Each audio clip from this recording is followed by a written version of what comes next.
Learning how to improvise over chord changes can be quite difficult, especially if you want to be free to play melodies over the chord changes that still sound like naturally flowing melodies and not just something on this chord and then something else on the next chord. In this video, I'm going to go over 5 exercises that are going to help you develop that skill. And the exercises themselves are pretty common. You probably know them already, most of them, but at the same time, it's really about how you work with them, how you think about them, and how well you know the changes that are gonna make you a better improviser. You'll see what I mean in the video. My name is Larsen. Learn jazz, make music. The approach that I'm covering in this video will work on pretty much any set of chords that you want to throw together. But just to keep it a little bit simple, I'm gonna focus on this fairly basic 2-5-1 in the key of C major.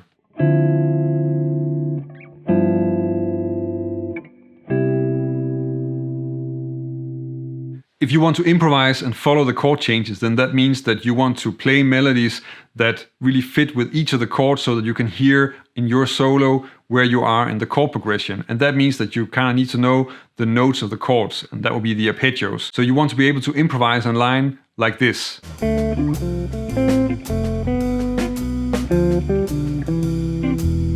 So the basic exercise you want to start with here is just to learn the basic arpeggio for each of those chords. A simple way to do that would be to just play the 1 octave version of it like this.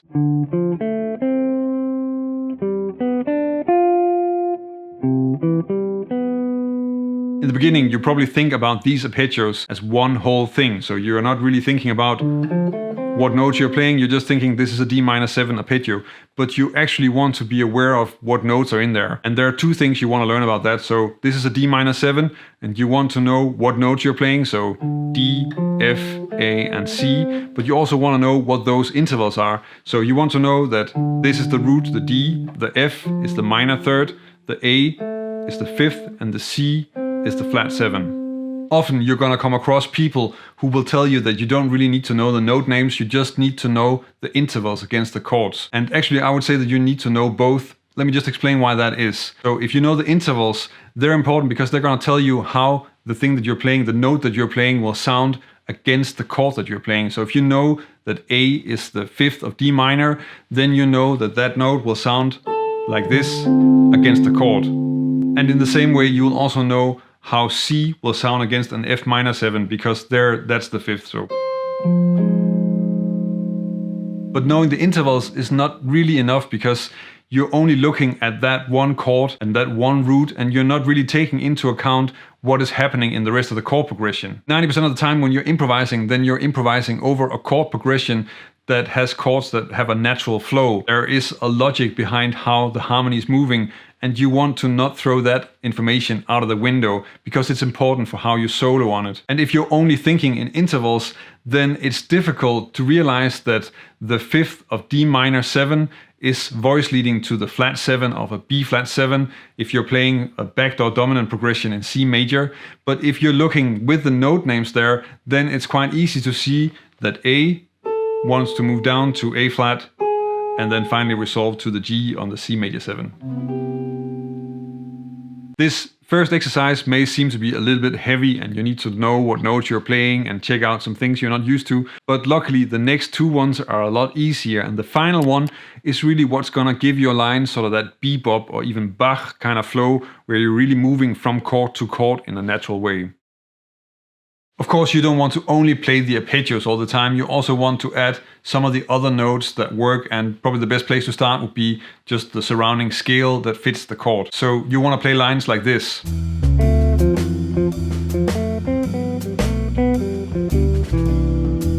And that means that you want to add the scale around the arpeggios that you're already playing. And there's a great exercise for that. I call that the Barry Harris exercise because that's where I learned that. And that's really just taking the arpeggio and then adding the scale notes in between the arpeggio notes. That would be this.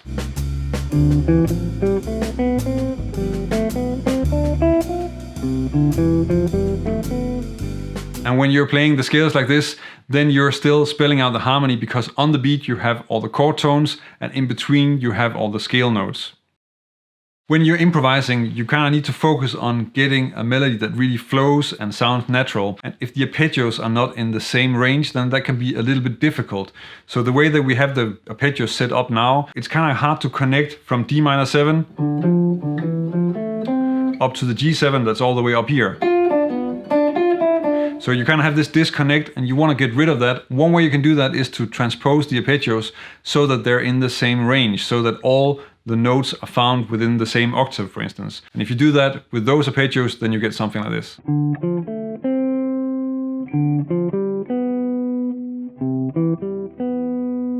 When you do this, you also start to see how many of the notes in the different chords are actually the same. Because in the beginning we had the F here, and then in the next chord we also have an F, but it's placed all the way up here, and you might not realize that that's the same note. And that's actually really important when you start improvising, as you'll see in the next part of this video. Usually we think about voice leading as something that's connected only to chords and comping, but actually it's also very important for melodies and for soloing. Now we have the arpeggios collected within one octave, and that makes it a lot easier to have an overview of how the different voices are moving. So just quickly to cover all 4 voices here, so you have an idea about how they move through the changes. If we start with the high C and D minor, so moving to B on G7, and then staying there for the C major 7. And then we get the A, and then that goes down to a G on the G7, and then stays there for the C. And then we get the F, that stays there for G7, and then resolves down to an E on the C major 7, and then the root D stays on the G7, and then goes down to a C on the C major 7.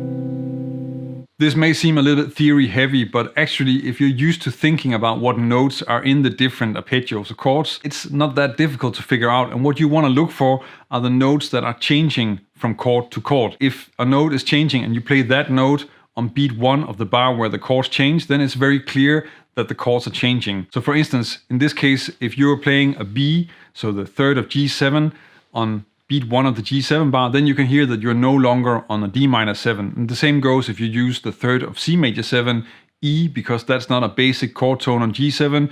You can hear that when you're playing that E, now we're changing to C major 7. Here's an example where first I'm playing sort of a really simple line using C to B on D minor G7 and F to E on the G7 C major 7, and then a slightly more dense line.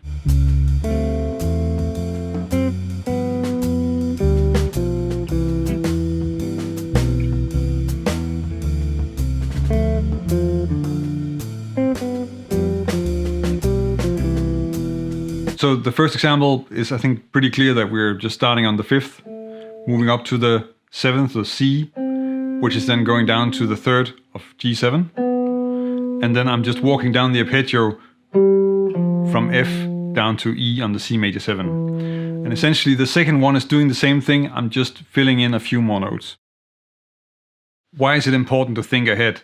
It may not seem essential, but even if you know the scales and the arpeggios and you're improvising over each of the chords, then your solo may still sound like this.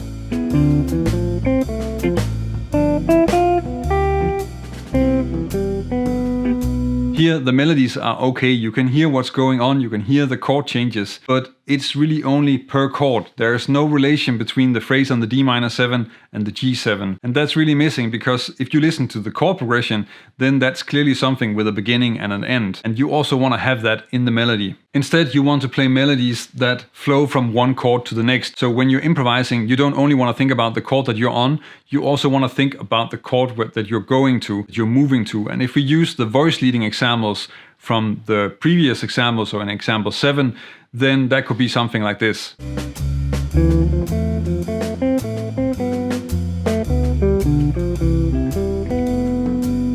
You can clearly hear the difference between these two, because the first one was really just a melodic statement, and then the chord changes, and then another melodic statement. And here we just have one flow that's moving through the entire chord progression and really connecting the whole thing. And it sounds a lot more natural in that way. And the easiest way to work with this is really to improvise melodies where you're thinking about how to get to a note in the next chord. So the way you're thinking when you're playing this is that you want to play a melody that ends on the B on the G7 and that ends on the E on the C major 7. And in that way, you're gonna get that nice flow through the chords. The way that I'm constructing these lines when I'm improvising is called forward motion, where you're thinking about a target note in the next chord and then trying to play towards that. And this is something that's really a core part of bebop, but also something that you'll find in, for instance, Bach.